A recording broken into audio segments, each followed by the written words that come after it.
আসসালামু আলাইকুম। ওয়ালাইকুম আসসালাম। ভালো আছেন না? জি, ভালো। বাইরে কোথা থেকে আসছেন? বিরামপুর থেকে। বিরামপুর থেকে না? গাড়িটা নিলেন?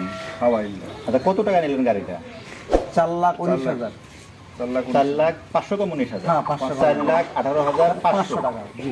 4,18,500। যদিও আমরা এটা প্রকাশ করি না, কিন্তু প্রকাশ করার কারণটা হচ্ছে এটাই, এই গাড়িটা কিন্তু আমার 4,40,000 টাকা বায়না হয়েছিল। উনি আমাকে 1.5 লক্ষ টাকা বায়না দিচ্ছে।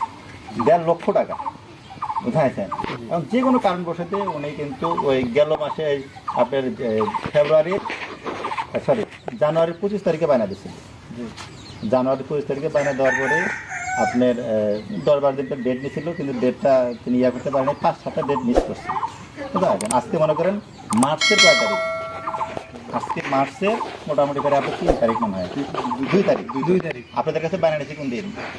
গতকালকে। তাই কি এতদিন পর্যন্ত ওনার জন্য পেয়েছেন? উনি সিলিন্ডার হয়েছে, উনি বলছে যে ভাই ঠিক আছে আপনি ওনাদের বিক্রি করে দেন, যেহেতু আমি পারতেছি না। দেখ, ভিডিও করার উদ্দেশ্য হচ্ছে এটাই আমাদের। তো ঠিক আছে, ইনশাল্লাহ সমস্যা, এতে কারো মনে দুঃখ নেই, ওনার মনে দুঃখ তা না, উনি পারতেছে না। ঠিক আছে, উনি পারতেছে না, ওনার বাকি টাকাটা যেটা হবে আমি ওনাদের টাকাটা ফেরত দিয়ে দেবো ইনশাল্লাহ। তো ঠিক আছে, ইনশাল্লাহ। তাহলে আমরা আপনার কাছ থেকে গাড়িটা নিলাম। হ্যাঁ, আমার কাছ থেকে গাড়িটা এটার কিছু যদি থাকে বা শোরুমের কোনো সাপ্লাই থাকে, এটা ড্রাইভার কিন্তু আপনি। আপনার টাকা বুঝে পাইছে। হ্যাঁ, ইনশাল্লাহ। এখন আমাদের কাগজটা বুঝে যায়। হ্যাঁ,